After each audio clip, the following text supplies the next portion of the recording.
नमस्कार दोस्तों लोकसभा सीटों के हिसाब से इस भारत देश में महाराष्ट्र दूसरे स्थान पर है। पहले स्थान पर उत्तर प्रदेश जहां पर 80 लोकसभा की सीटें आती हैं और वहीं दूसरे नंबर पर महाराष्ट्र जहां पर 48 लोकसभा की सीटें आते हैं। लिहाजा इन 48 लोकसभा सीटों का महत्व 2024 के लोकसभा चुनाव में क्या हो सकता है, इसका अंदाजा इस समय शायद किसी को भी नहीं होगा, क्योंकि 48 लोकसभा की सीटें पिछली बार यानी 2019 के लोकसभा चुनाव में एनडीए ने सब कुछ समेट लिया था। उस समय भारतीय जनता पार्टी के साथ शिवसेना थी और दोनों ने जबरदस्त जीत हासिल की। 2014 में भी की थी और 2019 के चुनाव में भी किया। लेकिन क्या 2024 की तस्वीर बदल गई है?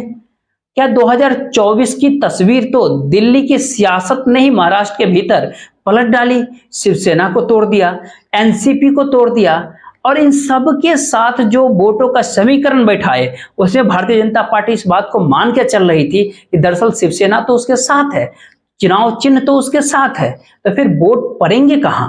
और हमने जो पूरी दरअसल महाराष्ट्र के हर कॉन्स्टिट्यूएंसी को लेकर और जो अलग अलग राज्य की पहचान है, उसके भीतर विदर्भ होगा, उसमें मराठवाड़ा होगा, उसमें कोंकण का इलाका होगा, उसमें पश्चिमी महाराष्ट्र का इलाका होगा, उसमें उत्तर महाराष्ट्र का इलाका होगा। इन तमाम जगहों से तमाम डाटा जो वोटिंग पांचवें चरण की वोटिंग परसेंटेज का जो रहे पांचवें चरण तक के, इन इलाकों के जो अपने समझ राजनीतिक तौर पर वोटरों के जरिए उभर करके आई और जो वोटिंग परसेंटेज हर चरण में कमोबेश महाराष्ट्र ही वो राज्य रहा जहां पर कम हो गया। ये सवाल अभी भी अनसुलझा सा है कि दरअसल वोट देने कौन नहीं निकला महाराष्ट्र में। बीजेपी का लोगों का कहना है दरअसल शिव सैनिक नहीं निकले, जो कोर वोटर है शिवसेना के शाखा तक का था वह भी नहीं निकला। लेकिन वहीं दूसरी तरफ शिवसेना का ये कहना है कि जिस हिसाब से भारतीय जनता पार्टी ने एनसीपी को तोड़ा और वहां के जिन लोगों को अपने साथ लिया, जिस तरीके से शिवसेना को दो हिस्से में बांट दिया बीजेपी ने और चुनाव चिन्ह और बाला साहब ठाकरे का नाम भी लेकर के उड़ गए, उसने लोगों को प्रभावित किया और पहली बार महाराष्ट्र की राजनीति में बीजेपी के कोर वोटर वोट डालने नहीं निकला। निकला कौन, नहीं निकला कौन, 10-12 दिन का कुल खेल है, उसके बाद सारी तस्वीर इस भारत देश के सामने होगी। लेकिन इन 48 लोकसभा सीटों पर क्योंकि 2 दिन पहले ही पूरी वोटिंग समाप्त हुई पांचवी टीम की, उसके बाद जो हम तमाम जानकारी जो इकट्ठा किए महाराष्ट्र की राजनीति का, उसके बाद सीट दर सीट इलाके दर इलाके जो परिस्थितियों को समझा, उसके भीतर बहुत सारी नई परिस्थितियां निकल करके सामने आई जो चौंकाने वाली, हैरान करने वाली इसलिए भी है क्योंकि दिल्ली का जो है रथ महाराष्ट्र अपने बूते अब रोक सकता है।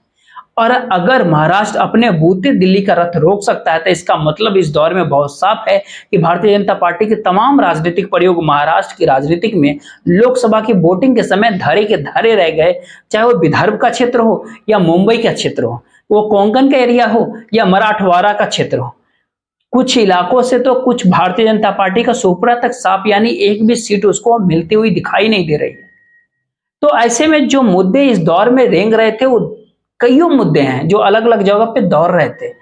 हमें लगता है कि हर कॉन्स्टिट्यूएंसी को लेकर के बात करें उससे पहले जो मुद्दे, खास करके जो 10 मुद्दे जो महाराष्ट्र की राजनीति में निकल करके आए उनके अलग अलग हिस्सों में, क्योंकि विदर्भ से बात शुरू करेंगे, किसानों का मुद्दा और मजदूरों का मुद्दा काफी महत्वपूर्ण है। वहीं पर जिन परिस्थिति में महाराष्ट्र के किसान हैं और विदर्भ के भीतर के लोग और मराठवाड़ा और पश्चिमी महाराष्ट्र के भीतर के किसान हैं, वो काफी आहत दिखाई दिए। मराठा आंदोलन ने और ज्यादा सिंध लगा दी। एनसीपी और शिवसेना को तोड़ना भारतीय जनता पार्टी के द्वारा और वहां के उन लोगों को साथ ले लेना जिन पर आरोप लगे थे, लेकिन भारतीय जनता पार्टी में आते ही सारे आरोप धुलने लगे। जो करप्ट भ्रष्ट लोगों को साथ लेना था उसका गुस्सा भी एक अलग पार्टी के तौर पर भारतीय जनता पार्टी जो दिखाई पड़ती है उसको लेकर के गुस्सा लोगों के बीच नजर आया। उसमें सीबीआई और ईडी का इस्तेमाल जिस तौर पे और जिस अंदाज में हुआ, कमोबेश हर ताकतवर राजनीतिक पार्टी को उस कटघरे में खड़ा कर दिया गया और जो भी कटघरे से बाहर निकला वो भारतीय जनता पार्टी के साथ जाकर खड़ा हो गया या फिर उसके साथ खड़ा हुआ तो कटघरे से बाहर निकल गया। ये परिस्थिति निकल करके पिछले 2 सालों में आई। इस दौर में मुंबई के भीतर का जो सवाल है, बीएमसी का चुनाव न होना भी एक बहुत बड़ा मुद्दा रहा। इसका मतलब है कि भारतीय जनता पार्टी पहले से इस बात को समझ रही थी कि बीएमसी के चुनाव परिणाम शिवसेना के टूटने के बाद भी उद्धव ठाकरे के हक में चले जाएंगे महाराष्ट्र में, या कहे उस इंडिया अलायंस के हक में चले जाएंगे जिसको लेकर के वह लोकसभा चुनाव 2024 में मात देना चाह रही थी और पहले से कोई इंडिकेशन न उभरे, इसीलिए वो चीजों को टाल रही थी। उसके बाद की देखेंगे जो इस दौर में बहुत बड़ा मुद्दा थे वो गुजराती वर्सेस मराठी का। चाहे अनचाहे ये मुद्दा महाराष्ट्र में बढ़ता चला गया और खास तौर पे जो मुंबई आखिरी चरण में जहां वोटिंग हो रही थी 5वें चरण में, वहां पर भी गुजराती का सवाल उठा। लेकिन गुजराती का सवाल केवल वोटर के हिसाब से नहीं बल्कि महाराष्ट्र के बड़े बड़े प्रोजेक्ट जो गुजरात भेज दिए गए और चुनाव के समय भेजे गए, जिस समय चुनाव गुजरात के भीतर हो रहा था, और इन परिस्थितियों को लेकर के भी लोगों के भीतर बहुत सारे सवाल थे। उन सारे सवालों का जवाब जाहिर है वोटिंग के समय निकला, लेकिन उसके बाद महंगाई, बेरोजगारी का भी एक अपना आलम रहा जिसने महाराष्ट्र के युवाओं को प्रभावित किया।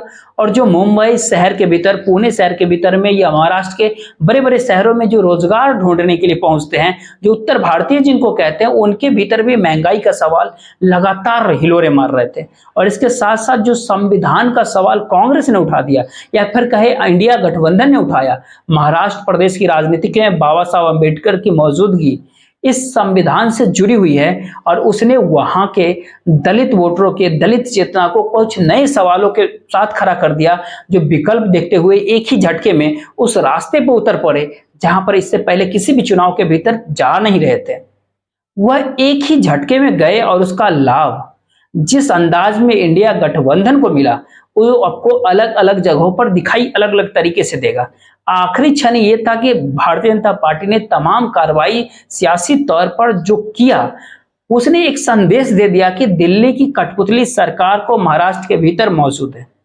और लोगों ने इस बात को समझ भी लिया कि कठपुतली सरकार के आसरे लोकसभा चुनाव में कैसे उस पक्ष में लोग जा सकते हैं जहां पर डबल इंजन नहीं बल्कि दिल्ली के इशारों पे चलने वाली सरकार है। और इसी का असर अपने तौर पर धीरे धीरे करके बढ़ता चला गया। और अब शुरुआत में ही एक बात समझिए कि लोकसभा के सीटों वाइज अगर आपसे बात करें, इलाकों के हिसाब से अगर समझे कि विदर्भ के भीतर 10 सीट हैं। इस 10 सीट में भारतीय जनता पार्टी पिछली बार 5 सीटें जीती थी, साथ में शिवसेना थी 2019 में, तो वो 3 सीटें जीती, कुल मिलाकर के 8, और इंडिपेंडेंट 1 और कांग्रेस 1, कुल मिलाकर 10 सीट। इस बार की परिस्थिति कहती है कि भारतीय जनता पार्टी 2 सीट कम हो रही है विदर्भ में। हम जब कॉन्स्टिट्यूएंसी वाइज जब महाराष्ट्र के भीतर निकल करके आएंगे तो भारतीय जनता पार्टी की वो सीट और कहीं ना कहीं कम दिखाई दे, लेकिन एक लिबरल एस्पेक्ट है जिसके भीतर ये माना जा रहा है कि चुनौती को भी, जहां पर चुनौती दी जा रही है बीजेपी को, वह सीट भी बीजेपी के हक में दे दीजिए। इसीलिए विदर्भ के भीतर 3 सीटें भारतीय जनता पार्टी यानी 2 सीट इस बार गंवा रही है। शिवसेना 3 सीट जीती थी लेकिन वो इस बार 2 सीट जीत रही है क्योंकि कांग्रेस ने उन सीट पर अपना उम्मीदवार खड़ा किया और कांग्रेस विदर्भ के भीतर 5 सीट जीत रही है। यह एक उलटफेर है। विदर्भ के भीतर मराठवाड़ा के भीतर 8 सीट हैं। पिछली बार भारतीय जनता पार्टी उसमें से 4 और शिवसेना 3 सीट।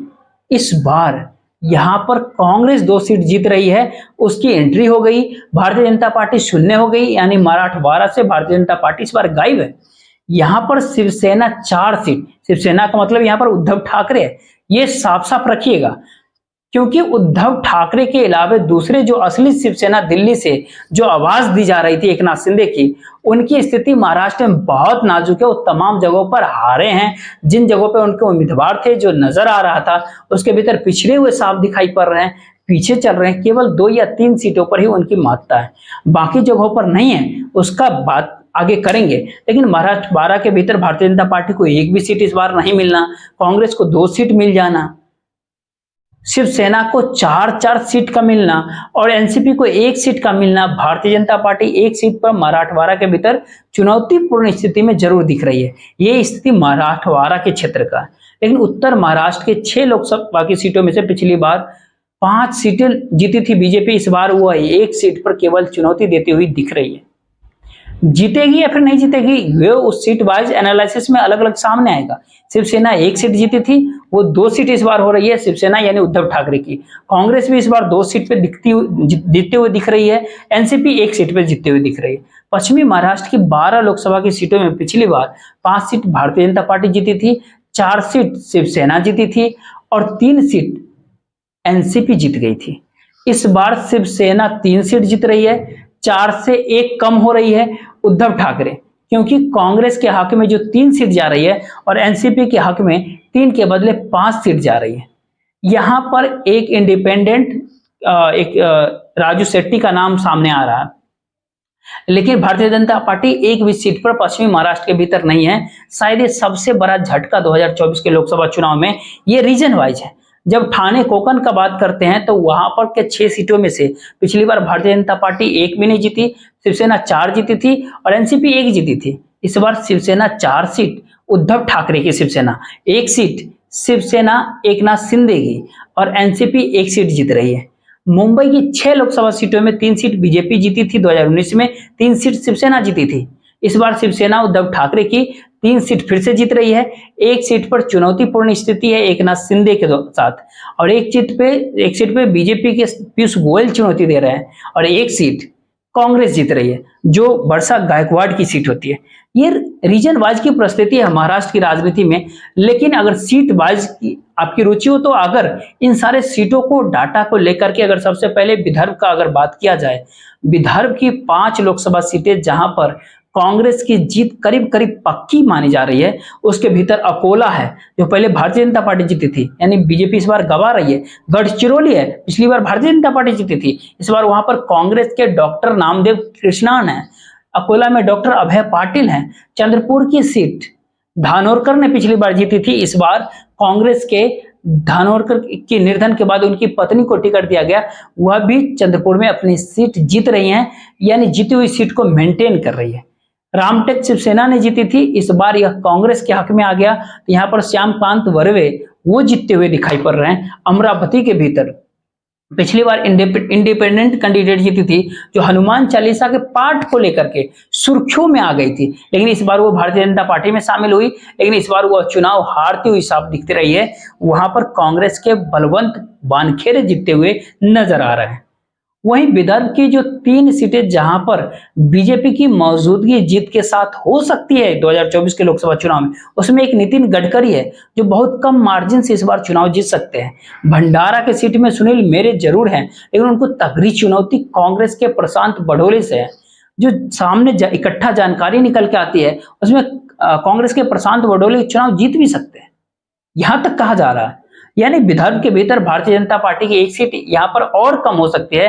वर्धा के भी कमोबेश यही स्थिति है। रामदास तरस में वर्धा में जो बीजेपी की उम्मीदवार है, वह चुनौतीपूर्ण स्थिति उनके सीटों पर है। एनसीपी के शरद पवार के उम्र काले के जरिए वह स्थिति यह सीट गवा भी सकते हैं। यानी भारतीय जनता पार्टी एक सिचुएशन तो ये भी बन रही है पूरे विदर्भ के भीतर नितिन गडकरी के अलावे कोई भी सीट बीजेपी को नहीं इस बार मिले, अगर मिलेगी तो उसमें भंडारा और वर्धा में से बहुत छोटे मार्जिन के साथ, और यह भी कह सकते हैं कि वो भाग्य का खेल हो सकता है। शिवसेना यानी उद्धव ठाकरे की 2 सीटें हैं, एक तो एक बुल्ढाना की सीट, इन दोनों जगहों पर जो है जीत रहे हैं। यानी विदर्भ के भीतर जो परिस्थितियां हैं 2024 के लोकसभा चुनाव में, उसमें 1 से 3 सीट भारतीय जनता पार्टी जीत सकती है, कांग्रेस 5 से 6 सीट जीत सकती है, एनसीपी 1 सीट जीत सकती है, शिवसेना 2 सीट जीत सकती है।